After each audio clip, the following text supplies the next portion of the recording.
I had never heard of thunderstorm snow until I was at the University of Colorado Boulder. In the Rocky Mountain regions, the weather can be chaotic, but this storm developed particularly quickly, even for us. On Thursday morning, a typical snowstorm was forecasted. By Friday morning, the city was partially shutting down. Businesses began announcing early closing times. Even the shopping mall near the university was closed until 3 p.m. The college I attended ended classes as early as noon. A group of friends and I decided to take advantage of the early release and went to have lunch at a restaurant in the mall. We were inside for only about an hour, but when we came out, an additional 6 inches of snow had already fallen. On the way home, every time we stopped, my friends had to get out and push the car until it could move again, including pushing so I could continue driving after dropping them off. I decided to take the risk and stopped at the nearest gas station near our apartment in Boulder. If we got snowed in, I wanted to grab a pack of cigarettes and some basic supplies. I parked under the canopy of the gas pumps where a patch of bare concrete provided enough traction to get moving again. The gas station was part of a larger chain in the heart of a student neighborhood. Essentially, there were bars, clubs, pizza places, head shops, and at least one hipster cafe. The locals called the area the Hill. We visited at least once a day, often 2 or 3 times, just like the hundreds of students living a few blocks away. I wasn't the only one stocking up. The gas station was crowded with people, most of whom had similar stories to mine. I stood in line holding some frozen pizzas, soda, and chips when I heard the cashier talking with other customers about the incoming storm. The forecast had significantly worsened. Behind the counter, a small TV was playing. The weather reporter appeared and stood in front of a map of the Rocky Mountain region, which was essentially a huge purple area covering our entire state. "Holy cow," I muttered. The cashier grabbed the remote and turned up the volume. A hush fell over the people near the counter as everyone listened. "The Highway Patrol has issued an announcement. Do not leave your homes. Do not travel." The highways and interstates were closed. Rescuers on snowmobiles were transporting people stranded in their cars to the nearest rest areas. Snowplows had been called in for the night. "Please, everyone," the weather reporter said, "stay home. If you don't, you're on your own." The silence hung heavy in the air and felt ominous, if that was the right word. "Great, I guess I have to go," said the person at the front of the line, breaking the tension and eliciting some laughs from the growing crowd. "Well, I'm not going anywhere," said the cashier. "I have to work all night anyway. Plus, my apartment is right next door." She pointed to the window, but instead of the snowy buildings we should be seeing, the window was just white. Just then, the doors opened and 2 of my roommates stormed in. "Do you guys have the same idea as me?" I asked, pointing to my pizzas and snacks. "No," said Lucas. "Blazer is stuck in the bookstore parking lot." "I thought Blazer had all-wheel drive," I replied. "He does," chimed in Lucas's girlfriend Anna. She had been sharing his room for months and was usually pretty cool. "Damn, that's bad. Let's grab our stuff and I'll drive us home," I said. Though I had been at the gas station for less than 10 minutes, the small concrete area where I had carefully parked my rear wheels was already covered with about 2 inches of snow. The tracks from my arrival were almost entirely hidden by the snow. I was glad we didn't have to drive far. With the car, it was 2 blocks. Mostly we walked, and from the back entrance to the gas station was more like half a block. Slowly, and occasionally getting out to push, we managed not only to get home, but also to shove the car into the driveway. My third and final roommate, Tim, came home shortly after and drove his small car right behind mine. On the way into the house, the snow was so deep that we had to follow each other's footprints and tried not to fall. Once inside, we laughed and were happy to be home. In the hallway, which we shared with the apartment on the upper floor, we stopped to stomp the snow off our shoes and brush the snow off our clothes and coats. "Holy crap, it's crazy outside," Lucas said as he cautiously stepped from his wet shoes onto the dry carpet in the living room. "It's nice looking out from inside," Anna said, gazing out the window at the houses across the street. It was definitely one of the prettier kinds of snow, the kind with large, chunky, sticky flakes. Still, an uneasy feeling crept into the back of my mind. We weren't strangers to winter or extreme weather, but this was unsettling. The weather reporter wasn't even trying to estimate how much snow we would get anymore. He just said it was impossible to predict how much snow we would actually receive. The local news was an endless stream of businesses that had closed early and warnings not to travel. In the hospitals, staff stayed overnight because replacement crews couldn't get through. What else was there to do? We did what every group of 4 students does when they're in the same room. We played cards. It was almost 4:30 p.m. when there was a knock on our door. One of the guys from upstairs poked his head in. We didn't know the guys from the upper floor particularly well, but of the 4, he was by far my favorite. His name was Max, which I was pretty pleased to discover was actually his last name. He was a laid-back guy, but generally cool. But to be fair, he was also a bit crazy. "Guys, does anyone want to go to the gas station with me?" he asked in a wide-eyed, excited tone. "Not possible," Lucas said without looking up as he carefully arranged the cards in his hand. "The roads are all messed up." "I'm not driving, buddy, I'm walking," Max said as if he had found the most innovative solution to a weather problem ever. "Anyone want to come along?" "What are you getting?" I asked. "Cigarettes, for sure. Toilet paper, definitely. Beer, probably. Pizza, maybe." I shrugged. "I'm in." I stood up and rummaged through my room for my warm coat and gloves. When I came back out of my bedroom, my roommates were holding out money in my direction. "Hey, could you grab me a pack of cigarettes?" Lucas said first. "And me," Anna added. "Yeah, me too," Tim said. "Absolutely not. You can come with us and buy your own," I replied in a joking tone, but he knew I was serious. "I'll send enough money for 2 and you can keep the rest," he offered. The others agreed. 1, 2, 3, 4, 5, 5, 6, Max sang, doing a strange little dance in the kitchen next to the back door. "Good enough," I said, taking their money. Of course, cigarettes cost only about $2 a pack at the time, so the payment wasn't as high as it is today. We often made such arrangements, especially in bad weather. Before you scold me now for going out, you have to consider a few things. First, it was only around 7 p.m., so not too late. Second, if we went through our yard, the gas station was only about half a block away. Finally, we didn't take this route just to get cigarettes and snacks, but also to get to lectures. Personally, I had taken this route in every conceivable state of mind and under every influence. This was twice as true for Max because he had lived on the upper floor twice as long as I had and definitely used twice as many drugs. Therefore, I wasn't too worried about the drive. It was also why none of my roommates worried too much about us. Honestly, I found it somewhat novel. I had never seen a storm like this and was a bit excited to experience it. Nothing about going to the gas station felt unsafe for us. Just as we were getting ready to leave, a strange but familiar sound echoed in the house. My brain couldn't immediately recognize what it was because it sounded so out of place. "Was that thunder?" Anna asked. "I think so. I heard it too," Lucas confirmed. "This is crazy," I said. I didn't think much about it then. I remember looking out the window where Anna was marking the rising snowdrift by scratching lines in the frost on the window. They were low to the house, so it wasn't alarming to see snow at window height. But I was a bit surprised that the snow was now about an inch above the line she had drawn 5 minutes earlier. Being 20 years old and in college feels almost invincible, or at least that's what you believe. So we got ready and went to the back door.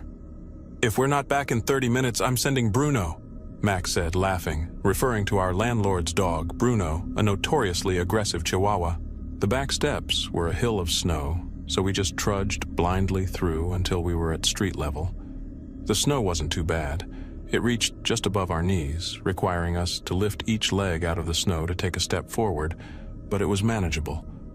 We stopped when we reached the alley at the end of our backyard. The snow had become noticeably denser. I looked at the security light above us. The light was visible through the snow, but I couldn't make out any details of the fixture. Across from the alley was the chain-link fence bordering one of the houses we were walking between. It would have been helpful to hold on to while moving through the snow. Only about 18 inches protruded from the snowdrift, but we could keep moving. As we walked, Max kept chatting away, generously sharing stories and observations, interspersed with strong curses, as we navigated through the deep snow with the help of the fence. Our visibility decreased, but we could still see individual streetlights along the hill, like glowing orbs in the night. Suddenly, the snow around us filled with a series of blinking lights, followed by the unmistakable sound of a thunderclap. The glow of the streetlight faded as a massive amount of snow hit us out of nowhere. "Damn wind!" Max shouted at the sky as we shook the snow off our shoulders and hats. Something had blown nearby and fallen directly on us, or at least that's what we thought. Why else would we think otherwise at that moment? Step by step, we followed the chain-link fence until we reached the front yard of the house. From here, we only had to cross a small street to bypass the next building, and the gas station would be right across. I said nothing to Max, but I began to get a little nervous. He didn't seem to notice, continuing to talk about all the things he always talked about. Music, drugs, pulp fiction, music and drugs, drugs and music, drugs and music and pulp fiction. All we could do was keep walking and get back as quickly as possible. I began to regret the trip, but we were already halfway there. It would have been stupid to turn back now. From here, I could just make out the upper glow of the streetlights on the other side of the street. The snow on the street was as deep as the snow at the chain-link fence, but there was nothing to hold on to. We just had to walk towards the street. I could see that Max was also feeling uneasy as he fell silent and moved closer to me. That didn't bother me. It was getting harder to see, and that was unsettling enough. The thought of being out here alone was more than just uncomfortable. We began to cross the small street. Halfway across, another lightning flash illuminated the scene, followed by a thunderclap that brought another blanket of snow crashing down on our heads and shoulders. We couldn't do anything but stand there until it subsided. This time, it took longer for the snow to let up. When the streetlights became visible again, they seemed softer and farther away. We didn't hesitate, but just kept moving towards the street, trying to recognize its shape ahead somewhere.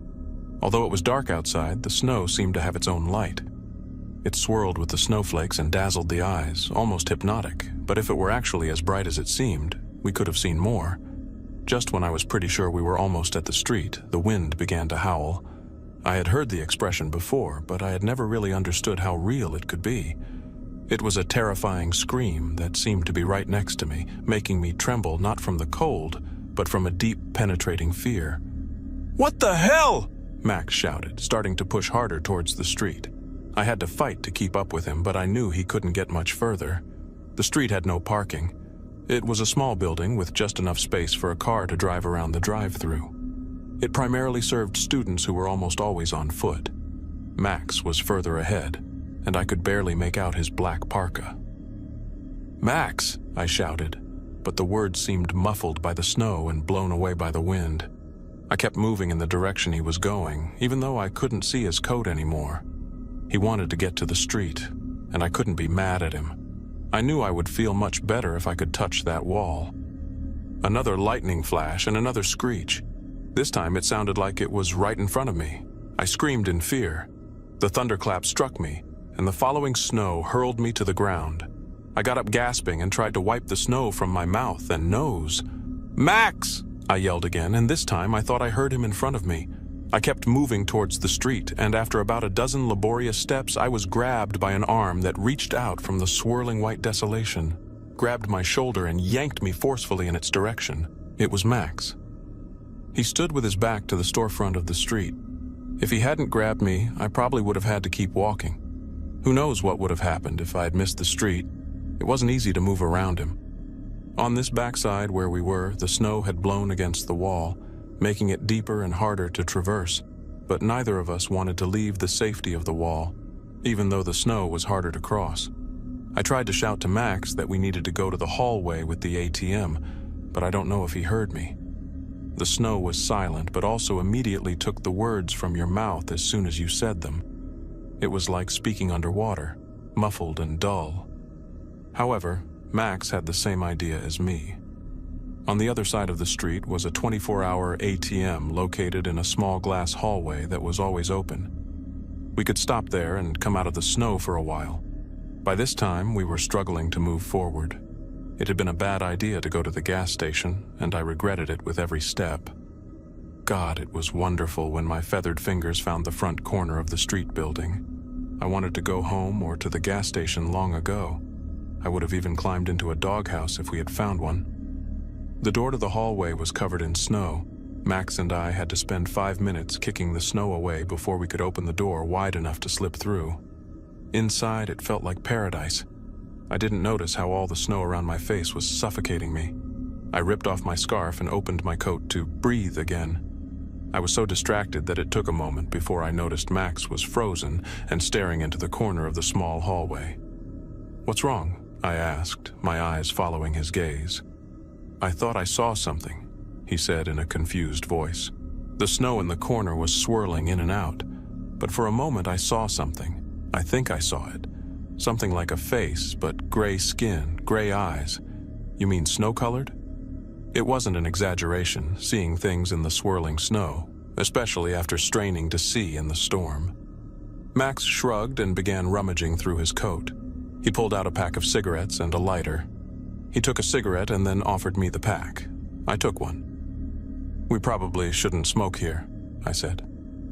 "Extraordinary circumstances require extraordinary measures," he replied, lighting his cigarette and sitting down in the middle of the room.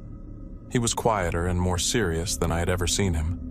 When he finally made eye contact, I could see that he wasn't just serious, but also scared. I'm sure he saw the same expression on my face. The hallway of the gas station wasn't warm, but it wasn't as cold as outside either. I took off my gloves to smoke more awkwardly. We smoked the first cigarette in silence. Once I had stubbed out the first one, I took out my pack and offered Max one, which he took. He lit it carefully and said quietly, "What are we going to do now, man?" I shrugged. "We could keep walking," I said. "We could go back or stay here. Those are our options." "If we keep walking, we'll stay at the gas station until tomorrow," he said as the lights above us flickered. It wasn't ideal, but I had to agree. I couldn't imagine making the entire trip back home after going to the gas station. "Either way, I think we need to stick together," I noted. He nodded slowly. "Maybe we should stay here." I couldn't deny it was tempting. It felt good to escape the storm, but although it was warmer inside, it wasn't fully heated. "We feel warmer now," I said. "But is it really warm enough to stay here? And if we wait too long, will we even make it anywhere?" Above us, the light flickered again, ominously. Max thought for a moment. "If we go back home, we could probably make it to the chain-link fence, but after that, I'm not sure. The backyard was uphill. Maybe we can't make it to the back door. If not, we'll have to find a way around. So we're stuck and have to decide whether to camp here or go to the gas station where we'd at least have food, toilets, and cigarettes," I concluded. In the end, it was the flickering light threatening a power outage that made our decision. Without power, the hallway would quickly become dangerously cold. As we wrapped up again, a gap in the snow revealed a bright glow towards the gas station before the storm erupted once more and disappeared into the swirling chaos. That lifted our spirits. I was glad we left the hallway. The longer we stayed, the more the snow swirls reminded us of faces staring with dead white eyes. Dead eyes that looked at me. Dead eyes that saw me. I don't know if Max's eyes played the same tricks on him.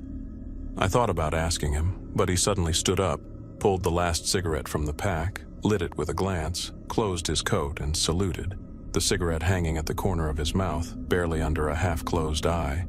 "Soldier!" he shouted. "We're going out in this snow! We're crossing the street! We're getting snacks! Those are our orders, cockroach! Move your ass!" He threw his scarf over one shoulder with a gesture and kicked open the door. The cheerful moment ended as the snow hit us as if we had never left. Max grabbed me before I could start walking, and I noticed he was standing with his back to the street window to orient himself so we could go in the right direction. That was smart because the gas station from where we stood was just around the corner. The street we had to cross had 2 lanes with parking on both sides. From the street to the door of the gas station was no more than 65 feet. Although it was dark outside, the swirling snowstorm created the illusion of visibility, but that was all it was, a mere illusion. The reality was that we couldn't see more than a few feet in any direction. We knew there was a car parked in front of the gas station, but beyond that, there were no other physical landmarks until we reached the pumps. We moved cautiously toward the parked car and pushed ourselves around it to the right. Something in the snow struck my leg, causing me to jerk back and fall onto my backside in the snow. When I got up, I reached for a parking meter buried in the snow next to the car. That would hurt later and probably leave a pretty ugly bruise. At first, I thought Max hadn't noticed I had fallen. I called his name and felt panic rise as his outstretched hand appeared in front of me. We grabbed each other's hands and began moving forward again. I wasn't ashamed to hold a man's hand at that moment. I just didn't want to be alone. It's hard for the senses to cope in such an environment. The sound is muffled. Directions become fleeting, you can see, but are also blind. But even though everything in front of you is hidden, you can't stop trying to see and hear just for a brief moment to find your orientation. I'm being honest. I started to get pretty scared. The panic I felt threatened to overwhelm me. Being in the storm felt like being underwater, slow and alien, beautiful but deadly. I bumped into something again, this time with my right leg. "What the hell?" I said, reaching down to see what I had hit this time. But after feeling around, I came up empty. "Are you okay?" Max asked, shouting as his head was close to mine. Even a few inches away, he sounded muffled and distant. "Yes," I shouted back, and we continued our laborious path. There was no point in pretending we weren't completely exhausted. I mean, we were both young, but we were also smokers. We would have been more likely found playing guitar on campus than at a recreational soccer game. By this point, the snow reached our waists and it was almost impossible to get over. I worked on finding a simple rhythm.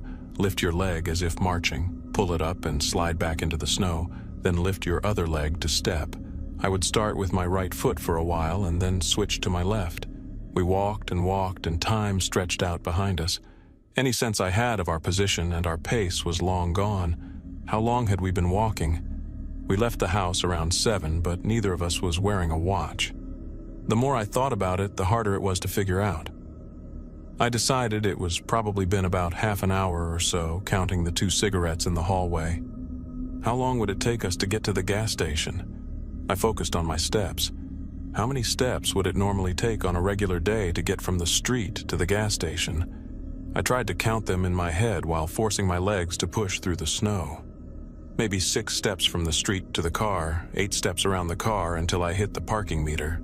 Probably about 15 steps if we crossed the street directly.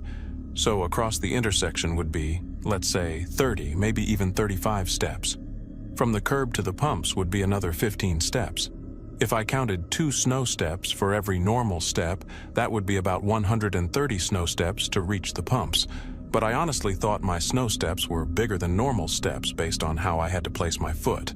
But I tried to be as conservative as possible. Was Max the same?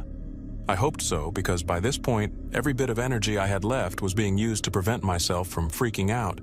I kept counting in my head, 1, and 2, and 3, and when I reached 150, I knew something was very, very wrong. I wanted to ask Max what he thought as lightning surrounded us, and swirling blue and white tones revealed thick patches like clouds, but without a visible boundary between the falling snow and the snow on the ground. Thunder cracked loudly above us and seemed to echo around us.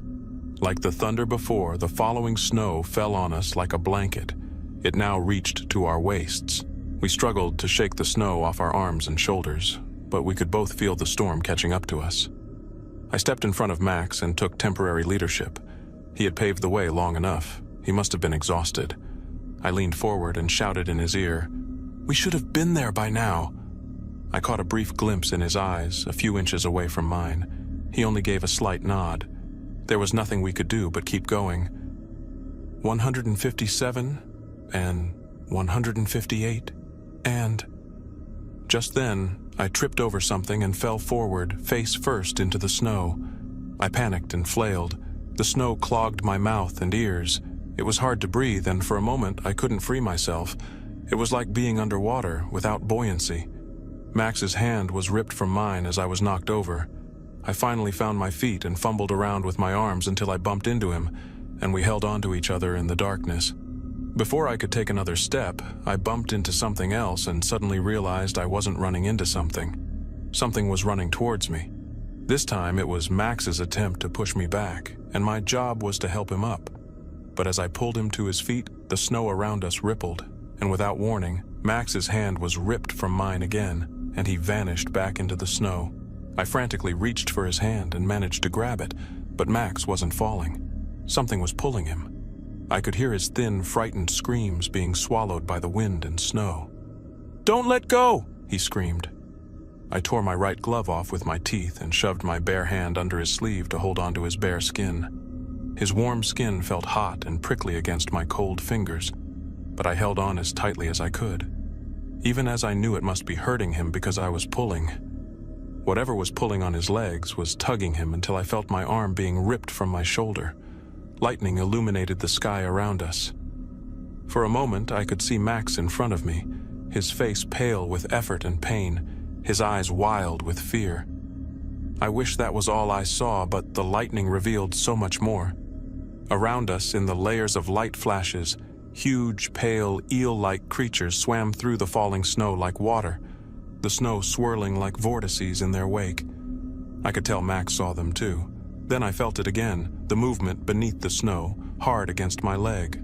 Holy cow, there was something alive out here with us. With the next lightning flash, I saw white snow whirlpools slithering up the snow behind Max and wrapping around his arms and then his neck. The force of it pushed his eyes out and his skin began to turn purple. I shouldn't have been able to see that, or at least not as much as I did. I know it sounds crazy, but it felt like the lightning kept flashing to make sure I saw the thing taking Max, to ensure I saw him die because there was no way he had survived. I wanted to believe he could, but deep down I knew it from that moment.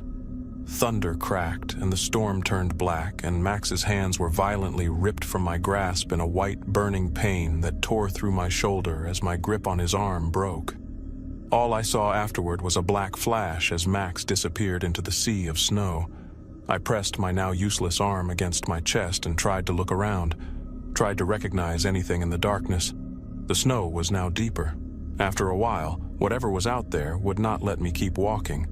My good hand was numb, and my feet felt like stones I had to drag beneath me. My eyes were tired from squinting and trying to recognize anything in the darkness. For a while, every time I thought about giving up, things in the snow pushed against me, played with me like a cat with a mouse. But a person can only keep walking under such conditions for so long, no matter how determined they are. I just kept pushing forward in the direction I thought the gas station was. By that point, I had stopped counting steps. I could only focus on one step at a time. If I could just keep going, I might still have a chance, right? A wild screech whipped around me in the wind just as something hard hit my face and almost knocked me off my feet. A hot wetness dripped down my cheek and onto my coat. Suddenly, a bright white light flashed, flooding the world around me, followed by turbulent, writhing movement around my legs and waist under the snow. But this time, the lightning revealed something else. The gas station. Max and I had veered off course, and I almost missed it. I rushed towards it with large, flapping steps that felt like running underwater, a slow-motion escape more frustrating than any nightmare. But I had seen the gas station. I knew I could make it. Instead, I was violently hurled forward, face first into the snow. Before I could place my knees underneath me, an ice-cold snow whirlwind wrapped around the wrist of my injured arm and dragged it back, brutally, causing pain to slice through my consciousness like a white, hot blade. The adrenaline gave me just enough energy to take a few more steps. Blood dripped down my face, and I dragged my now useless arm behind me in the snow. Thunder rumbled directly above me, and I knew the snow was coming, and that was the end. Deep inside, I knew I couldn't fend off another surge of heavy snow. Not that I wouldn't have tried, but as it hit me, I fell forward, limp. Things swirled around me in the snow, rubbed against my legs, and then disappeared, only to be replaced by another. Then a stabbing pain pierced the fog I was in. Something had sliced the back of my leg. The shock and the new pain helped me get back on my feet, even as I felt more of them swimming through my legs and around my waist. The lightning flashed one last time, and there, in front of me, were hands and arms reaching out to pull me out of the snow. Behind me, I felt the snow swirls wrapping around my legs and ankles, the sharp cutting of skin on my thighs and calves. I screamed in pain from the cuts and tearing. I pushed against the things swirling around my feet, and suddenly my foot hit something hard and resistant, very similar to compacted snow. But I felt it give way, and then the grip of the thing on my feet loosened just enough to free the hands and arms that were holding me tightly. Human hands and arms, real, warm, and alive. It was there, on the concrete right in front of the gas station door, that I closed my eyes, and everything went still, mercifully dark. It was around 3 a.m. when I woke up and found myself back behind the gas station counter, my head resting on a pack of toilet paper. I tried to sit up and was immediately blinded by a burning pain I had never felt before. I screamed and was quickly surrounded by the cashier and 2 other girls. All 3 had extremely worried looks on their faces. "Are you okay?" the cashier asked nervously. "Of course he's not okay," the girl on the left said. "He's inside and he's alive. That's okay enough," the girl on the right said grimly. She opened a bottle of Captain Morgan and handed it to me. "Take this," she said, holding up 2 pills and popping them into my mouth. I was too surprised to really resist. "Drink," she said, pushing the bottle of rum to my face. I swallowed the mysterious pills with the rum, and though it burned, it was warm, and everything warm is good. "My friend, he was with me. Have you seen him? Did he make it here?" The 2 girls shook their heads. "You're the first one to arrive since we got here. Our car is stuck. It wasn't bad back then, but we tried to free it, only we couldn't get to the car." The girls looked at each other and were silent. "There are things in the snow," I said. It made no sense to pretend it wasn't true. Tears rolled down one of the girls' cheeks. "I need to call my roommates," I said. "The phones are dead," the cashier replied, frowning and then shrugging. The 4 of us sat behind the counter on the floor for the rest of the night. The girls were named Sarah and Brigitte. The cashier was Julia. I told them some of what had happened, but not everything. It turned out the pills Brigitte gave me were strong painkillers she took for monster cramps. The cuts on my legs were wide, but not dangerously deep. I could move once the pain subsided a bit. "What time did I arrive here?" I asked eventually, trying to piece together the sequence of events. Julia brought 3 hot chocolates from the machine that my roommate called Crappuccino. Bridget filled all 3 with rum. 7:15 p.m., she said. "That can't be right," I said. "We left at 7 and we spent at least 10 minutes on the street, probably more." "No, that's correct," Sarah said, taking a sip of her hot chocolate. "When we brought you in, I looked at the clock to know how long you'd been out. I know it was around 7:15 because I remembered thinking my sorority sisters would all be watching Friends in the TV room." "That can't be right," I said softly, and the girls didn't contradict me. For the rest of the night, we sat behind the counter on the floor. It was better not to have windows to look out of. Better not to be somewhere where you could be seen in case something looked in. Sarah and Brigitte eventually fell asleep. Julia and I smoked and endured the lightning and thunder sounds in the snow. I tried not to think about what was out there, but I never succeeded. I guess we all had to eventually fall asleep. When I opened my eyes, the light outside was bright and clear. The snow had piled up to halfway up the window, but above the snow line I could see the bars and pizza places, half buried in fine, powdery snow that was perfectly smooth and flat, glittering like diamonds. We still couldn't go anywhere, but eventually we had cell phone reception again. When we did, I called my roommates to tell them I was okay and to ask if Max was there, but he hadn't returned to the house. I even got them to look upstairs. In the following days, there were many questions and a lot of heartache. I tried telling people what had happened, but no one took me seriously. They nodded and looked at me sympathetically. To them, it was just my traumatized mind inventing a story to cope with the terrible event I had experienced. And who knows, maybe it was. But there is one thing that makes me think I remember things as they actually happened. They eventually found Max, found his body at least. The day after the storm, the owner of the bar across the street went to the bank to drop off his bail. The drop box is in the hallway by the ATM. As he turned around, he noticed a pale face staring into nothingness in the window in the corner, near the ground. It was Max. He was found lying next to the window, face pressed against the glass, completely frozen. Authorities declared it a death by hypothermia, but I bet they found much more in the autopsy than anyone was ever told. After the storm had passed, 4 people had gone missing in the storm and met the same fate as Max. I wonder how many of them suffered the same fate. Since then, I've never been really 100% okay. Physically, I've recovered as much as I can. My right arm is moderately functional, but I'm now left-handed. I moved into my 3rd year at the University of Colorado Boulder. After graduation, I volunteered at the equator. I no longer go to places where it snows, and that's okay with me. But a few weeks ago, I stumbled upon a headline about thunderstorm snow forecasts in the Rockies this winter. I know Boulder students are brave and sometimes reckless, but this wasn't a normal storm. As Boulder students, when you hear thunder in a snowstorm, run. Yeah, all right, Mom. Loud and clear, your heart longs for a grandchild. I pulled the phone away from my ear and winked at Emily as she walked into the kitchen. With a knowing smile, my wife tiptoed closer and leaned against the counter to eavesdrop. The dishes could wait. A well-established inside joke, my mother's ability to have a conversation with herself was legendary. Like a car without brakes and a brick on the gas pedal, incomprehensible chatter continued from the receiver, even though I said nothing. With a hand over her mouth to stifle a giggle, Emily moved toward the sink.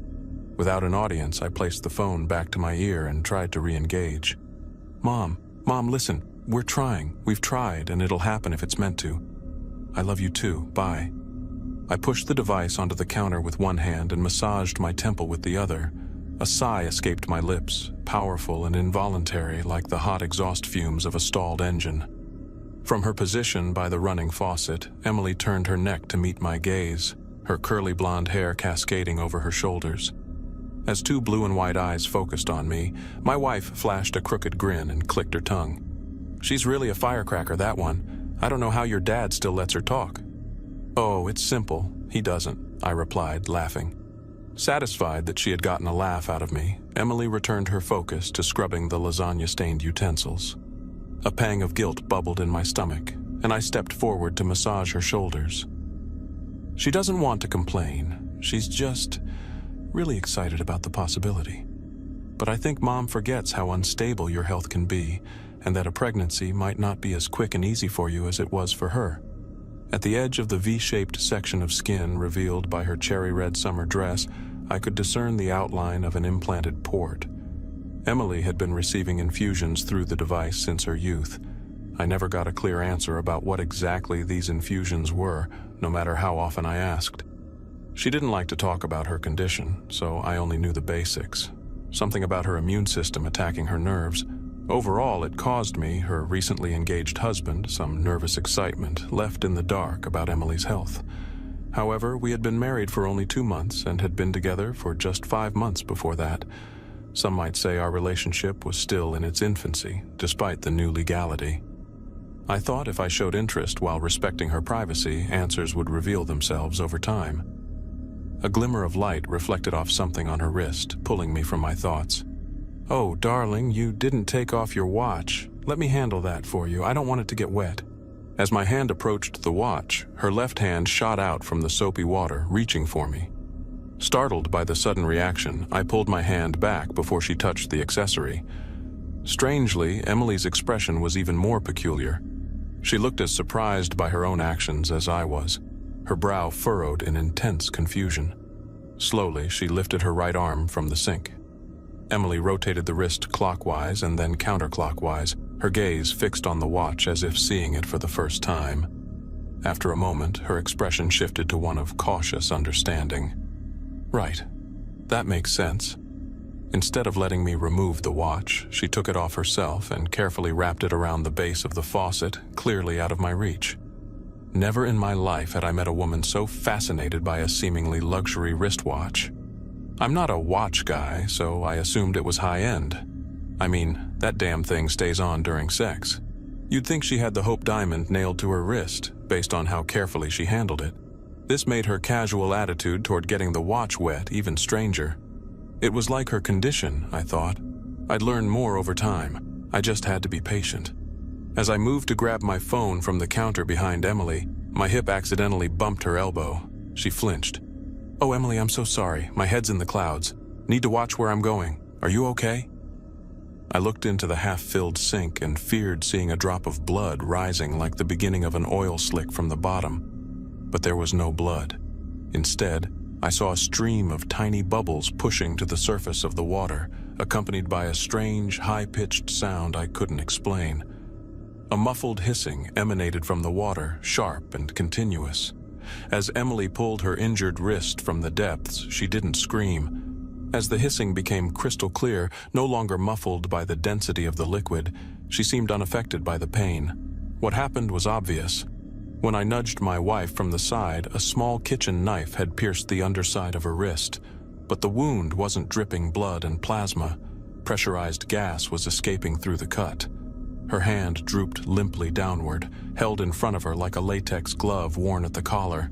Inch by inch, more of her arm melted into a gelatinous form of its previous shape. The recoil escaping the opening resembled smoke more than air, viscous and thick instead of transparent. Paralyzed by the hallucinatory scene, I inhaled the fumes generously. They were hot and sharp, burning the inside of my mouth and nostrils. The pain hurled me backward to the refrigerator door, and I pounded against the mist around me as if attacked by a swarm of bees. By then, her entire arm was limp, held at her side, the flat fingers barely able to touch the tiled floor. Emily watched the progressive deflation of her limb, the dead snake now attached to her shoulder, with alarming indifference. She tilted her head upward, her blue and white irises gazing in my direction once more. There was no panic in her features. At most, Emily showed fleeting curiosity, a furrowed brow with a thoughtful gleam behind her eyes. The emotional contradiction was intensely eerie. Then her face began to retract, the nose the first feature to collapse into the developing crater. It was as if the front of her skull had been hit by an invisible cannonball, the advancing depression distorting her face into something entirely unrecognizable. Bile rose the back of my throat as her head disintegrated into a cluster of rubbery flesh sprouting from her collarbone. Her chest then folded into her abdomen.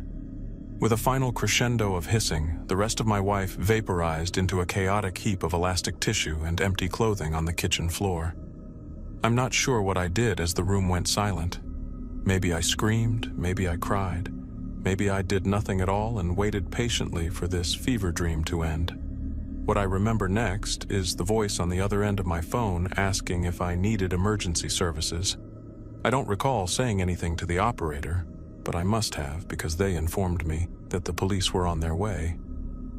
The phone vibrated abruptly, the sensation somehow reaching into the ether, seizing my soul and forcing it back into my body. I gasped loudly for air. With fear and adrenaline coursing through my veins, I examined the screen. It was Emily calling. Every cell in my body buzzed with angry fear. From where I stood, I could see her phone lying on the counter to the left of the sink. It read husband on the caller ID. Unsure of what other options I had, I answered the call. Emily, is that? Hey, darling, could you please pick me up off the floor and... The cheerful singing voice emanating from the speaker was my breaking point. With all the strength I could muster, I threw my phone out of my hand. It crashed against the side of our oven, the screen immediately going black and dead. In the brief silence that followed, I noticed a bluish glow. Somewhere within Emily's scaly exoskeleton, a tiny silver firefly had started to light up. Carefully, I stepped forward to determine where the light was coming from in the molting process. With a spatula, I pushed aside a layer of folded abdominal skin to reveal the source. Her port. As I examined the implant, it blinked 3 times, followed by a small droplet of light rotating at the edge. Then Emily's phone activated again. It tried to reconnect with my newly destroyed handset. My spine straightened and my hand involuntarily released the spatula, causing it to clatter to the floor. I processed the nightmare event with icy slowness, observations melting into insights only after a painfully long time. Whatever this implant was, it wasn't just a catheter, if it was even a catheter. A few knuckles tapped against the outside of our apartment door. "Police, we're here for a safety check. Is anyone there?" called a rough male voice. I felt my mind warp and break, almost atomized under the crushing weight of my current uncertainty and indecision. How was I supposed to explain this? Would he think I dismembered my wife? Am I going to jail? That was fast. Is he really the police? What if he's someone the port called? Through blinding dizziness, I responded, I'm okay. Just a moment. I'll be right there. Driven by fear, I finally stood over Emily. It was almost impossible to recognize where any parts of her were in the chaos. I wanted to avoid dragging her by the face, but the absurdity of that worry hit me like a freight train upon closer thought.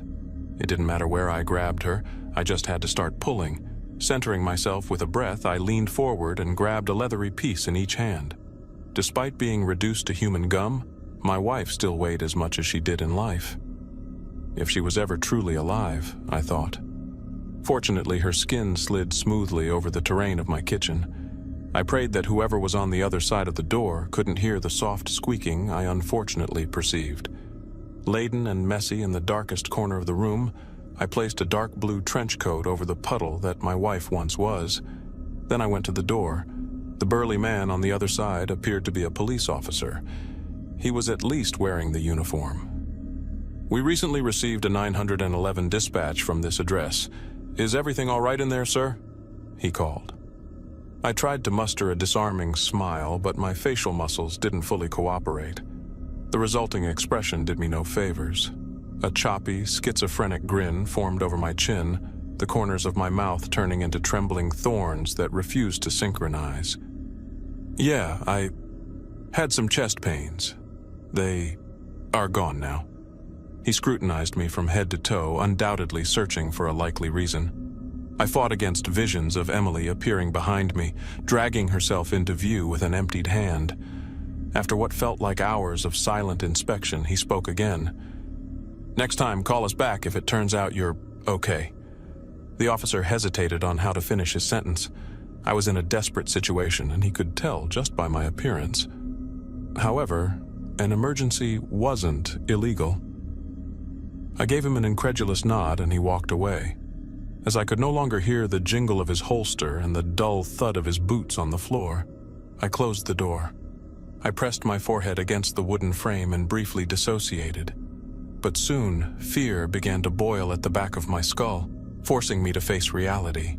With every fiber of my being, I prayed to turn the corner and not find a dark blue trench coat covering something large and amorphous in my kitchen that would confirm my developing psychosis. Madness would be preferable to this nightmare. At least Emily could visit me in a sanatorium. Weakly, I could see the outline of that silver firefly beneath a pile of fabric and skin, and I accepted that I wouldn't be so lucky. About 30 minutes passed before I had dragged Emily into the walk-in closet. I primarily focused my energy on the task at hand instead of thinking about what it all meant. That would come later. For now, she needed to be hidden from sight. After locking her in, I couldn't help but examine Emily. The impossibly surreal nature of her transformation helped me cope with the circumstances and distance myself to some extent. That wasn't my wife, the woman I was hopelessly in love with. It was a cruel curiosity, an intense and extreme prank. It was Salvador Dali's horrible reinterpretation of Emily, not the fleshy, living woman herself. These thoughts helped, but only to a certain extent. The part I couldn't categorize was her face. From where she lay crusted in the back of the closet, only the right half of her face was visible. Her features were still taut, but slightly wilted, like a weathered Halloween mask. The crease at her nose concealed the rest of her face from me, somewhere deeper in the pile. Although it now looked like winter marble, sewn in high-quality latex, her right eye seemed to follow my movements, watching every step I took. I didn't believe she was actually watching me. Emily's hollow corpse hadn't moved an inch since her deflation. I thought I had killed her, yet I couldn't shake her gaze even if she was dead. Her glassy right eye inspired a shimmering, burning madness in my soul, threatening to dissolve me entirely if I let the flames rise unchecked. I covered her limp, empty half-face with a t-shirt and continued my examination. There were two, to say the least, sacks attached to the inside of Emily. Round outlines that clearly had their own internal space. One seemed to be under her chest, and the second under her upper abdominal area. A heart and a stomach, perhaps. Next, I ran my fingertips along her right arm. Her shell was sturdy and firm, like thick plastic, except for the underside of her wrist, which had a silkier texture. Maybe that area served a ventilatory purpose. But then what about the watch? Leaving the closet, I closed the doors behind me and checked the timepiece still hanging on the base of the faucet. When I held the obsidian-colored band up to a light bulb, I saw it seemed to be equipped with thousands of tiny holes. Protection, porous metal, I guessed. As I stood by the sink, my detachment from the situation abruptly ceased. Standing where she had been just a few hours earlier made the destruction of the valve inevitable. I thought of her laughter, her smile, her empathy, and her kindness, which brought bitter tears gently falling into the basin. Then, in a flash, I reevaluated our entire relationship. Was she ever human? And then someone had replaced her with an almost perfect replica? Had she always been like this? What does she want from me?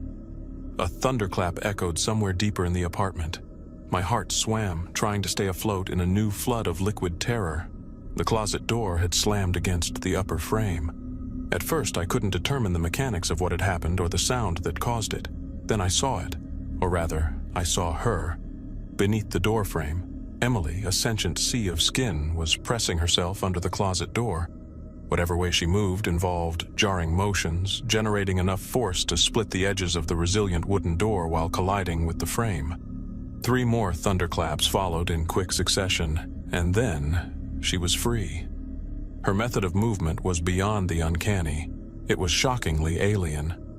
Emily's gait began with hundreds of spikes materializing beneath her, their emergence pushing her flesh upward.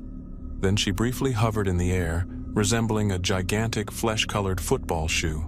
The mass of skin then leaned forward, inertia causing Emily to drop a few inches in her intended direction, the spikes retracting. The cycle then began anew, a full rotation lasting only about 3 seconds. Gradually, Emily hobbled down the hallway toward me. Defeated, my body collapsed onto the kitchen floor. I leaned against the closet under the sink and braced for what was to come next. But Emily walked past me. Her intended destination was apparently the guest room. It wasn't long before she was there. From behind, where I sat, I could hear her strike something, repeated thuds from the room. It took a while for my muscles to reconnect with my nerves, whose connections had been temporarily disrupted by the recent flood of corrosive horror. Once I was able, I followed Emily into the guest room. She struggled to open a drawer on the bed frame, unable to wrap her flesh around the handle to pull it. Emily's face wasn't visible from my perspective, instead submerged somewhere within herself. However, she could still sense me. Her attempts stopped as soon as I entered the room. She fell backward and stood still without words asking for help. I stepped forward, internally prepared for Emily to attack and devour me, but she never did. As I opened the drawer, I understood. Our air mattress was inside, including a detachable motor intended to inflate the bed. I hadn't managed to reform Emily yet, not yet, but I was getting closer. The motor could partially inflate her, but it wasn't strong enough to fully pressurize her. I was desperately seeking answers, but our communication had been limited so far. She couldn't speak when she was deflated. It seemed Emily could whisper when partially inflated, but only faintly, and I couldn't hear her over the motor.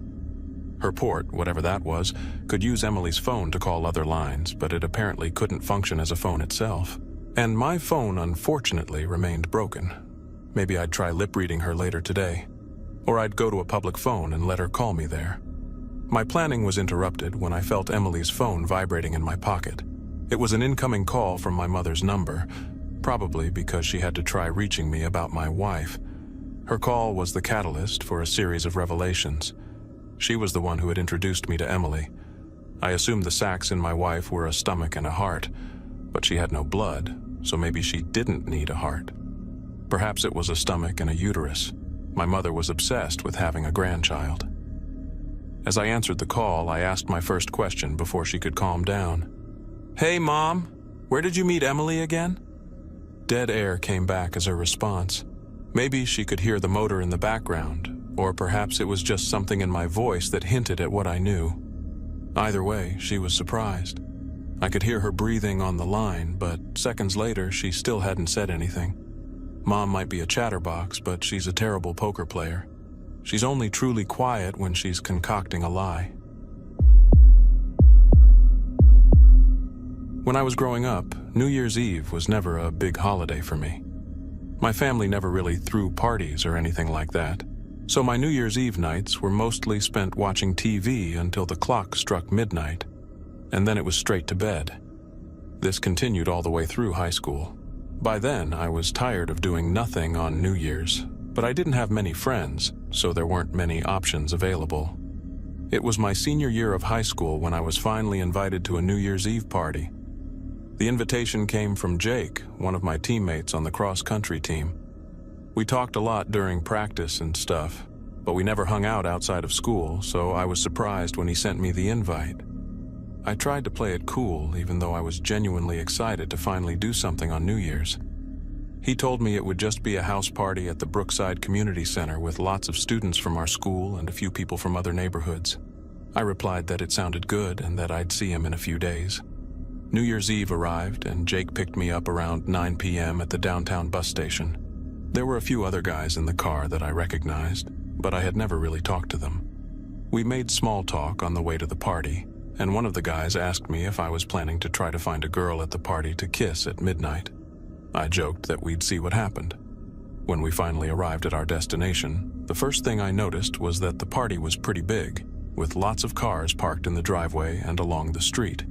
I had always been an introvert, so being surrounded by so many people wasn't really my thing, but I kept reminding myself that it was much better than sitting at home doing nothing. At first, I felt pretty uncomfortable in the large crowd, but eventually I calmed my nerves and started to have some fun. I danced to the music with everyone else when I noticed a girl looking at me. Eventually, Jake noticed her too. "Hey, that girl keeps staring at you. You should go talk to her," he said. "I don't know. Maybe she's looking at someone else," I replied. "Come on, she's definitely looking at you. Just talk to her. What do you have to lose?" Jake insisted.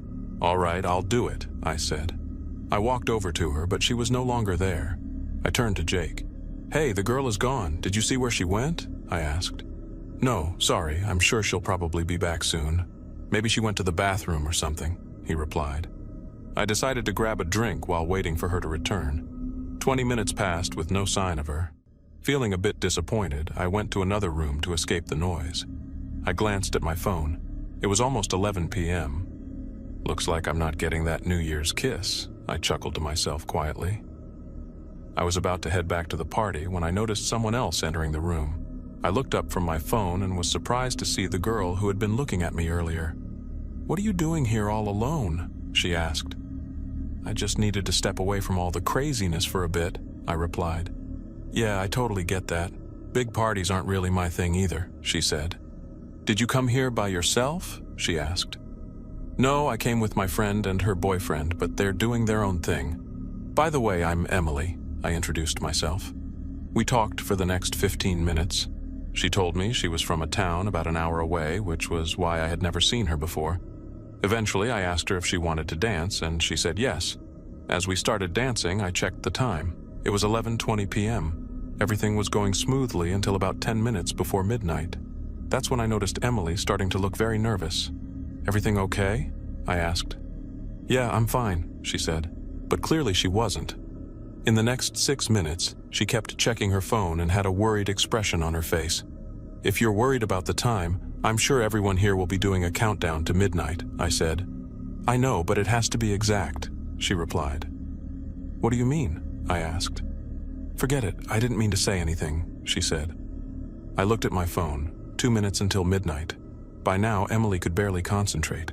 She was looking around everywhere, but not at me. The countdown began. People around me were shouting, but I could only focus on Emily. She looked terrified. "Hey, are you sure everything's okay? If you don't want to stay here anymore, I don't mind," I said. I heard the countdown reach 10. Emily was now intensely staring at the clock on her phone. At this point, everything at the party was getting wild. What happened next was a bit blurry. As soon as my phone's alarm signaled midnight, Emily came up to me and kissed me. It happened in an instant, and then she started to walk away. I moved toward her to say goodbye when I noticed she was crying. "Emily, are you okay?" I asked. "I'm sorry," she said with tears in her eyes. "I didn't mean to die." Then she ran through the crowd and I lost sight of her. At that moment, I couldn't even comprehend what had just happened. I tried to look for her outside, but she was gone. Eventually, I met up with Jake again and got ready to go home. He asked me how my night went, and I just said it was fun but didn't mention Emily. The whole situation left me unsettled. The horrified look on her face and what she said. What the hell did she mean? Did she think I was going to hurt her or something? And if so, why did she kiss me? A few weeks passed, and I tried to forget the whole situation. I realized I had forgotten to ask for her number at the party, so I couldn't get any explanation from her. I just wanted to know if she was okay. I tried asking around if anyone knew her, but no one did. Months went by, and I was finally able to move on. In the fall, I started studying at Brookside University, and life was pretty normal. Then, a month before New Year's Eve, I received a message from an unknown number. It was Emily. She wanted to meet up and talk. I was so surprised, but agreed. We met on campus. I had a mix of emotions when I saw her for the first time. I was happy to see her again, but also angry because she had left me without any explanation. "Hey," she said. "Listen, I'm sorry I left you like that at the party. I just felt so guilty for what I did to you." "What do you mean? And why did you take so long to reach out?" "I was really worried about you," I responded.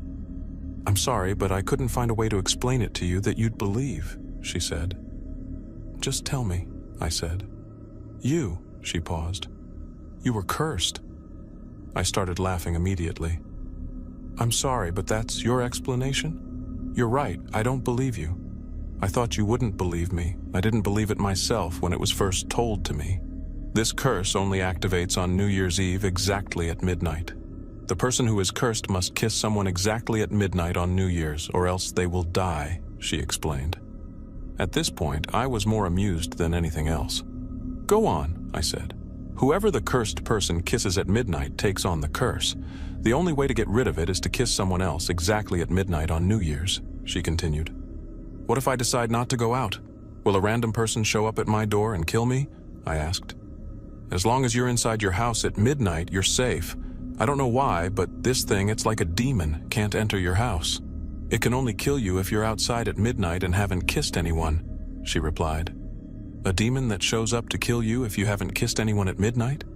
At this point, I started to think Emily was really crazy. "I know you think I'm crazy, but trust me, if you go out on New Year's, you have to kiss someone at midnight. Please, I don't want anything to happen to you," she pleaded. I wanted to see the whole thing as a huge practical joke, but the expression on Emily's face was the same as on the night of the party. She looked terrified, and that scared me. New Year's Eve came, and Emily's story was on my mind. I wasn't going to leave my house anyway since I had no plans, but I was still a bit uneasy. Nothing unusual happened. I watched New Year's parties on TV as I decided to go to the kitchen for a snack. That's when I noticed someone standing in my front yard, staring at me. From a distance, it looked like a girl. I thought it was just my imagination and went back upstairs. An hour later, I came back downstairs. She was still standing in the same spot. By now, I was completely terrified. I wanted to call the police when I realized what was really happening. "Good idea, Emily," I thought. "You're standing outside my house on New Year's to scare me." I walked to the front door and opened it. I started to walk toward her. "Okay, you got me. I was really scared. Come inside, it's freezing out here." I was about 10 feet away from her when I stopped. From a distance, she looked like a girl, but up close, I could immediately tell this thing wasn't human. Where hands should be were claws, and where a face should be was just darkness. In fear, I dropped my phone, and when I picked it up, it showed 11:59 p.m., only 15 seconds until midnight. I immediately ran toward my house. I was almost at the door when I felt something grab me. Its claws on my leg felt like they were tearing my soul apart. I struggled to get inside. I could feel myself drifting away. I don't know if it was more adrenaline or fear, but I managed to summon one last burst of energy and pushed my body through the door. I felt the thing release my leg. I slammed the door shut. I started screaming in complete shock and fear. The next day, I contacted Emily and told her that I believed her. I don't blame her for cursing me.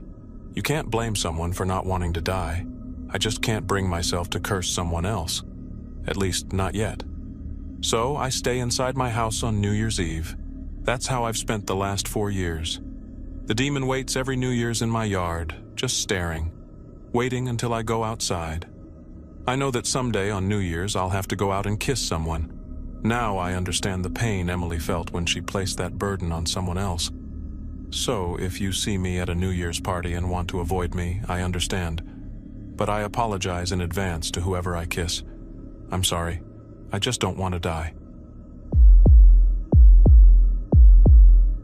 There is an unspoken rule in the Rockies. No matter who you are, a friend, a bitter rival, a stranger, everyone can seek refuge in another hunter's cabin if you ever find yourself in need. Perhaps it's unspoken because it's simply polite, following the principle of treat others as you want to be treated.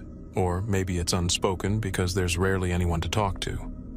Especially during the winter months, it's hard to see another soul for weeks, sometimes months. But that's the rule. You need it, you use it. No judgments, no questions asked. Just don't steal anything. Well, I'm not a rugged, seasoned mountain hunter adorned with tree bark and never shaved, but I do enjoy hunting. I often leave my small town in Estes Park, Colorado for weeks, retreating to my hunting cabin high in the Rocky Mountains. I'm a pretty cautious person and know that the mountains can be treacherous, so I always come prepared. I check the long-term forecast, gather the necessary supplies, take spare parts, and make sure I have enough of everything I need to survive at least a week longer than planned, just in case. I always believed my precautions would protect me, but like a childish security blanket, they were only a thin illusion of safety. There's no planning when Mother Nature decides to throw a tantrum, so I never expected to get caught in a snowstorm that day. It had started sunny and cold, but as the day progressed, a few clouds began to gather. By the time they thickened into a dense blanket, I was already on my way back to the cabin with a few rabbits hanging over my shoulders. I had named them Evening and Morning. I planned to eat morning for dinner and evening for breakfast, just to make myself laugh. It's the little things like that which keep loneliness from turning into despair. The snowfall seemed to come out of nowhere, as if someone had slammed down a tarp, and all the accumulated snow had fallen at once. But it wasn't a single wave of snow, it was a relentless, endless assault. As far as I knew, the weather reports hadn't mentioned a snowstorm, yet I found myself in the midst of one. It quickly became very dark, and I berated myself for forgetting my flashlight in the cabin. I had planned to return home long before nightfall, so I hadn't thought I'd need it. I was horribly lost. The snow painfully stung my eyes. I had to squint almost the entire time to prevent these sub-zero temperatures from blinding me. The wind howled as gusts sliced through my clothing and reached into my bones. I could barely see 6 feet in front of me or the 6 feet beneath me, sinking into an ever-growing white blanket. I'm not sure when I realized I was lost. At some point I knew I should have reached my cabin, but all I saw was white, with a few gray streaks swaying in the fierce wind. The rabbits on my shoulders became stiff and flapped with every gust and every awkward, thundering step. My energy was dwindling, my ideas were running out, and I began to panic. I could have spun around 100 times in an office chair and felt less disoriented than I did in this whiteout, and then I ran straight into a cabin, literally. It had become so dark and the snow so heavy that I couldn't see the structure until I stumbled face first into it. I held my hands against the wooden facade so I wouldn't lose them in the storm and circled around until I found a door. I wasn't just in a predicament.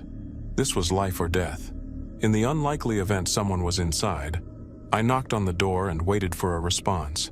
Through the howling wind, I could have sworn I heard, "Come in." When I pushed the door open and stepped inside, a small avalanche of snow tumbled in with me.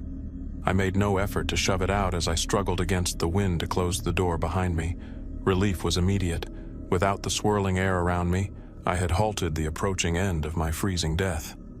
"Thank you," I whispered. I turned to the interior of the cabin and tried to get my bearings, but all I saw was darkness, meaning I had no real idea of the cabin's size. Yes, I had circled around, but I had stumbled, half blind, focused on finding a doorknob, so I had no clue how much length of the cabin I had already covered. I could have walked half the length. I might have circled 3 times without realizing it. Through the darkness, I could only make out the vague outline of a person in the corner. "You're really a lifesaver," I said. He didn't respond. I fumbled for a lighter, a lantern, a matchbox, anything that could produce light, but all my fingertips touched chains and the barrels of hunting rifles. I stopped searching when I felt an open trap door. I didn't want to get my arms stuck in such a trap. It was safer to sit still and wait until dawn. The thought occurred to me that the stranger might also be seeking refuge. "So?" I began, keeping my tone light and innocent. "Are you the owner of this cabin?" The response was more of a hiss than a word, but in that hiss, I heard a faint, "Yes." I sat down on the floor, let my rabbits drop beside me, and reached into my backpack. Why I had a sleeping bag and no flashlight was baffling to me. I took off my wet clothes and quietly slipped into the sleeping bag to warm up while trying to make conversation. "Thanks again. This snowstorm really came out of nowhere." He responded with the slow, labored, hoarse breaths of an old man on his deathbed. "Dangerous." "Yeah," I laughed. "That's an understatement." "Hungry," he rasped. "Do you have a fireplace? I have a few rabbits." "I'll cook them, it's the least I can do," I offered. His reply was elongated like a wolf's howl, but without the majestic hum. "No." "Okay, as soon as the snowstorm lets up, I'll go collect wood and we'll make a fire. Can you wait until then?" I saw his silhouette shift slightly. There was a rattling of chains. "No," he repeated, the O long and swollen. "No, no, yes." The last no strangely turned into a yes, as if someone was drastically switching to a much higher note on a flute mid-breath. I craned my neck to look out the cabin's only window. It was pitch black, pitch black. It was like an afterglow, visible against the dark wooden background, yet inherently dark. I focused on that instead of the rest of the cabin because it was the only glimmer of light I could see. "If you don't mind, I'll try to get some sleep," I said wearily. He didn't respond, but that didn't surprise me. Mountain men don't talk much, even when they come into town to get the few supplies they can't make themselves. I shrugged and made myself comfortable for the night, but I felt something hard against my side. Sighing, I pushed my rabbits a bit further back and settled in. I was exhausted, so despite the wind song playing outside the walls, I didn't have trouble falling asleep. I curled up in my sleeping bag and drifted off. I was awakened by another sound, a strange cracking noise that made me jump out of bed, assuming the ceiling would collapse under the weight of the snow. I tensed, but when the sound came again, I realized it wasn't above me but beside me, near my belongings. The silhouette had disappeared from the corner, and I could hear his deep, hoarse breaths accompanying the cracking. "What the hell are you doing?" I snapped. He retreated back into his corner with a rattling of chains. My adrenaline was pumping, and I didn't even know why. Something about this stranger put me in an almost panicked state. My instincts told me to leave, but I couldn't afford to. Whatever this guy was up to, I was safer with him than out there in the snowstorm. I grabbed my backpack and leaned into a sitting position against the wall, staring at the silhouette and expecting him to make a move. I stayed awake and alert without looking away, even as the howling wind slowly lost its strength. Once or twice I felt my head begin to droop and my eyes close, but each time the faint rattling of chains snapped me back to consciousness. As the snowstorm abated and the sun began to rise, light started to seep into the cabin. The scene emerged in tiny steps, each layer revealed by the sun like a printer spitting out the complete image one line at a time. I wasn't in a cabin. I was in a large storage shed, maybe 30 feet long and 20 feet wide. There was no fireplace, which made sense for a storage shed. Tools, traps, and rifles lined every wall. The silhouette in the corner stopped being a silhouette and began to take on the shape of a distinct person. Thin, no, emaciated, pale, no, ghostly white. Man, no, corpse. I was horrified. He was dead, not, "Oh crap, I died overnight, sorry about that." Dead, long, long dead. His body was completely withered and mummified. Is that even the right word? He wasn't wrapped in bandages or anything, but his skin was entirely dehydrated and stiff like an unbandaged mummy. His hair hung unkempt from his head. His teeth protruded from his shrunken lips with a large gap where the upper right canine should have been. There was a patch of centuries-old blood that had seeped into the wood beneath him. I followed his form with my eyes to its origin, his left foot and the trap he had been caught in. Above him hung an empty hook on the wall with a chain leading to the trap. It was long enough for him to move, but not long enough to reach the front door or the saw hanging above. My best guess was that the trap had fallen on its own while he was outside, and that he had gotten caught in his own trap during a nighttime supply run in the dark. He probably died of thirst or something. Listen, I'm telling you, he wasn't breathing, he wasn't moving. He was dead as a doorknob screw, and for quite some time. I sat there thinking I must have been delirious the last night. The exhaustion, the dehydration, the disorientation from the snowstorm that had made me imagine his voice. Those slow hissing sounds I thought were responses were just the wind outside. I had misinterpreted them because loneliness had finally caught up with me. The elements had conspired against me to create a living person out of someone who definitely wasn't alive. It was a good, logical explanation, and I wished I could say it was true. Except I wasn't the one who had bitten off the morning's head. It wasn't my canine tooth that I found on the ground beside me. My dry, dirty, wooden-like fingernails weren't sticking out the outside of my sleeping bag. I wasn't the one who had covered the corpse's dry, cracked lips with white fur. I didn't stay for breakfast. Ever since I can remember, Christmas has been a major event in my family. It's not exactly surprising. After all, that's the case for most families. You'd have to be pretty cynical not to consider Christmas important. Unless, of course, you view it solely from a religious perspective, but that goes without saying. My point is, Christmas is a time to share love, give gifts, help others, and just be generally joyful for no particular reason. It's, after all, the most wonderful time of the year, right? That's exactly why, over the years, I've found it hard to explain why I hate Christmas. Before you think I'm just a grumpy Scrooge, let me explain. I absolutely love the lights, Christmas carols, gift-giving. I even have a few ugly sweaters in my closet. My reason for despising this season is a bit more complicated. You see, ever since I was a little kid, I've seen something every night on Christmas Eve. No, it's not Santa Claus or an elf or anything silly like that. What I see is, well, I can't really explain it. It's the only word I can use to describe this thing. The first time I saw it, I was about 7 or 8 years old. I was standing in the kitchen with my mother, Mrs. Thompson, while she baked fresh cinnamon rolls before we unwrapped a present, one of our family traditions, on Christmas Eve night in our home in Pine Grove, Pennsylvania. It was an especially dark night, not a single star in the sky. I looked out our kitchen window at the woods behind our house and caught the sweet scent of cinnamon rolls as my mother brought them into the living room. I was about to turn around and head to the living room when I saw something. There was a figure in the darkness just outside the woods. Not a figure, but more of a mass. A dark mass. At first, I thought it might be an animal, maybe a deer, but the way it moved, as if it were just gliding over the ground while its dark mass seemed to ripple over itself. My young brain was overwhelmed, trying to understand what I was seeing. That wasn't an animal. It was definitely not a human. What the heck was that? The longer I stared, the more a feeling of fear crept into my heart. I began to whimper. I was so scared and felt shattered in that moment. Then suddenly I felt a hand on my shoulder. It was my mother. She turned me around and hugged me, asking what was wrong. I couldn't speak. Words couldn't express the pure, unfiltered feeling of despair and terror that gripped my young heart. She brought me into the living room and sat me down between my father, Mr. Thompson, and herself, handing me the cinnamon rolls. After what felt like hours in their warm presence, I began to feel like myself again. The next morning, I tried to tell my parents what I had seen, but they were skeptical. They assured me it must have been an animal, maybe a deer. My father took me outside to look for tracks, hoping to turn it into a teachable moment.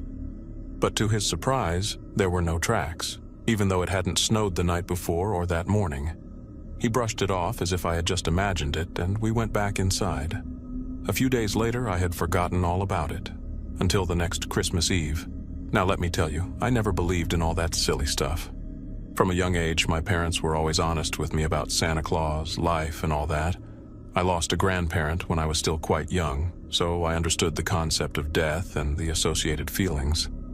They also introduced me to the concept of fear early on through horror movies, teaching me that everything was just made up, that these monsters or ghosts were merely figments of imagination. I believed them too, which made it all the harder. On the following Christmas Eve, I was sitting in the kitchen again, this time finishing a drawing I wanted to give my mother for Christmas. She loved little heart drawings and such. When I was done, I stood up and stretched, casually looking outside, and there it was, the dark mass right outside the trees. Only this time it wasn't moving. It stayed completely still except for the dark mass that continued to ripple and flow over itself. I couldn't look away. I was terrified, yet I couldn't tear my eyes from the damn thing. Slowly, the feeling of fear returned. I began to whimper as terror, pain, and despair flooded my heart once more. I started to tremble. My whole body felt numb. My legs gave out and I fell to the floor with a thud. My father rushed in, as he was in the other room, trying to figure out what had happened. I had no words to explain it to him. I just sobbed for a while in his arms. This time it took even longer for the feeling of fear in my heart to fade. It wasn't until the next afternoon, and after a very long sleep, that I felt like myself again. My parents were worried, but they didn't get a clear answer from me. I didn't want them to think something was wrong, so I didn't tell them anything. Every year since then, it's been a similar story. The following year, I decided to stay away from the kitchen, but this time I saw it outside the living room window, just sitting there, while its darkness continued to ripple and flow over itself. A few years later, I simply stayed in bed on Christmas Eve, but that was the worst part because I saw it in my dreams, and when I woke up, I saw its shadow on my bedroom ceiling. No matter what I did, I couldn't escape it, and the feeling it gave me worsened each year. This thing haunts me every Christmas Eve like a bad memory I want to forget. Just when I thought I could go a year without it, it was there. After so many years, you could say I've gotten used to it. I still had that feeling of fear days after, but it would eventually fade. Now I'm alone, trying to find my way in the world. I have a modest ground-floor apartment in a duplex in Austin, Texas. Nothing special, but it's mine, you know? I stopped decorating for Christmas when I went to college. I just didn't feel the need to celebrate anymore. No matter how hard I tried, as soon as I saw it, my Christmas was ruined. This thing sucked all the joy and happiness out of me and replaced it with a dark fear. However, last year, that feeling never disappeared. All year long, I live with this constant despair in my heart and numbness in my body that I just can't shake off. Food no longer tastes good. Being with my family and friends doesn't bring me the same happiness as before, and physical affection makes me feel worse than ever. I just feel a deep, numbing despair. I know that's what happened to me. I had plenty of time to think about it and figure it out while I was locked in my room waiting for Christmas Eve. The thing that visits me every Christmas Eve since I was a little boy. It's a loathed mirror of the world, a writhing mass of human darkness, their fears, their despair and sadness. Yes, the Christmas season is one of the happiest times for most people, but for some, there's no worse time to be alive. It feeds off it and sucks happiness out of you like a parasite. That's why it did this to me. I don't know, but I suspect it's been feeding on me all these years. And now I'm without my own happiness and joy. God, I miss being able to feel real joy. It's back now, only this time right at my window, staring at me. It's an ugly, writhing mass of darkness pressing against my window. It's hungry. I can feel it. It wants to take the last of me, my joy, my good memories. I have so little left, I won't let it take them from me. I'll let it starve. My only hope is that others, after reading this, know that if it visits them on Christmas Eve, to look away, fight against it, and maybe there's hope for them. Don't let it take your joy. Don't let it numb the goodness in life. Don't let it turn you into me. Let it starve. To my parents, you were the best mom and dad I could have ever wished for. I love you with all my heart. Please know that nothing you ever did would have changed this, and it's not your fault. I won't let it take away the little I have left. That's the only step I have left to fight against it. Goodbye. I never gave much thought to online forums until one of them brought my brother back. Ethan had been missing for 2 years. One day he went to grab a coffee at his favorite bakery in Portland, Oregon, and never returned. No suspicious activity on his bank account, no strange calls, no signs of a struggle, just gone. The police said he was likely kidnapped, but without evidence they couldn't do anything. My family fell apart. My mother stopped eating, my father stopped talking, and I just stopped feeling anything. One late night, while I was scrolling through forums about unsolved missing person cases in the United States, I came across a thread titled "Messages from Beyond, Connecting with the Lost." It was buried deep in a nearly forgotten corner of the internet, filled with people claiming to receive messages from the dead. It sounded ridiculous, but one comment caught my attention. A user named Echoing Emptiness wrote, "Sometimes the missing don't realize they're gone. Sometimes they're still here, searching for home." Below it, someone replied, "How do you know that?" And Emptiness responded, "Because I am one." For some reason, grief, desperation, or maybe lack of sleep, I created an account and sent Emptiness a message.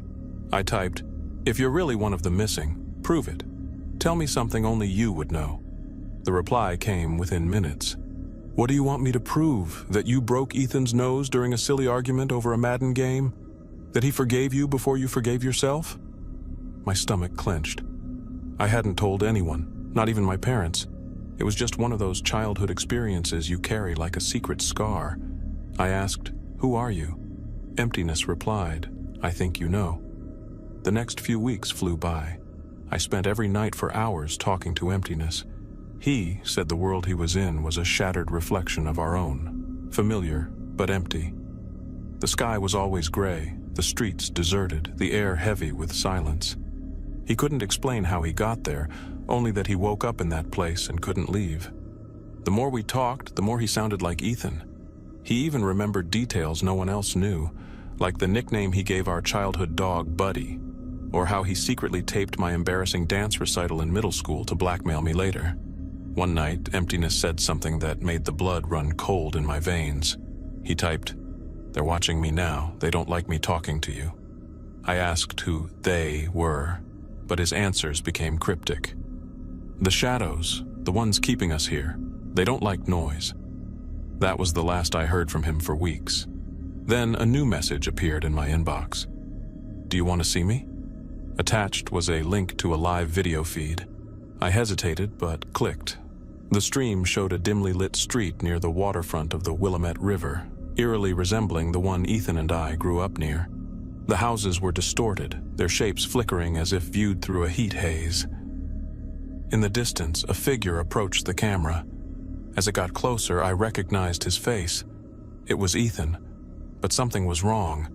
His eyes were wide open, his movement stiff like a puppet on strings. He smiled at the camera, but it wasn't the smile I remembered. It was forced, unnatural. He raised a hand and waved. In the live chat beside the video, he wrote, "It's me. I told you I'm here." I couldn't move. My heart felt like it was trying to escape my chest. Suddenly, the camera shook violently. The shadows behind Ethan began to shift and ripple, forming massive shapes with jagged edges. They moved closer, their distorted limbs reaching out to him. Ethan wrote, "They're coming. You have to help me. Find the door." The feed cut out. The next few days were spent piecing together everything he had said about his world, searching for clues about the door. There wasn't much, but he had mentioned a specific place from our childhood, an old, abandoned fire lookout tower in the Columbia River Gorge where we used to play. I drove there, half expecting nothing. The tower was exactly as we had left it, decayed and overgrown. Inside, I found a trapdoor beneath a worn-out rug. The ladder below led to a tunnel that stretched for miles. At the end stood a heavy steel door with strange carvings in a Gothic style. As I touched it, my phone vibrated, a message from Emptiness. "They know you're here. Don't let them in." Before I could respond, the shadows began to seep through the walls, crawling towards me like living tar. I pushed the door open and stepped through. I don't know how to explain what happened next. One moment I was in the tunnel. The next, I stood in the gray, empty world Ethan had described. The air was thick, the silence deafening. And there he was, a few meters away, staring at me with wide, desperate eyes. "Ethan," I whispered. But before he could respond, the shadows lunged forward. The last thing I remember is his scream. I woke up the next morning in my bed, clutching a piece of paper I'd never seen before. On it, in Ethan's handwriting, were the words, "Don't stop searching. There's another door."